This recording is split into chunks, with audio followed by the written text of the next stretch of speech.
اور جو میری نصیحت سے منہ پھیرے گا اس کی زندگی تنگ ہو جائے گی، اور قیامت کو ہم اسے اندھا کر کے اٹھائیں گے۔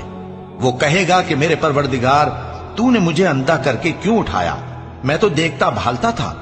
اللہ فرمائے گا کہ ایسا ہی چاہیے تھا، تیرے پاس ہماری آیتیں آئیں تو تو نے ان کو بھلا دیا، اسی طرح آج ہم تجھ کو بھلا دیں گے۔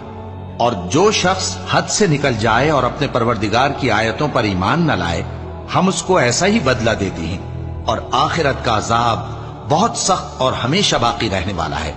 تو کیا یہ بات ان لوگوں کے لیے موجب ہدایت نہ ہوئی کہ ہم ان سے پہلے بہت سے فرقوں کو ہلاک کر چکے ہیں جن کے رہنے کے مقامات میں یہ چلتے پھرتے ہیں؟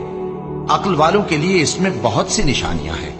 اور اگر ایک بات تمہارے پروردگار کی طرف سے پہلے صادر اور جزائے اعمال کے لیے ایک میعاد مقرر نہ ہو چکی ہوتی تو نزول عذاب لازم ہو جاتا۔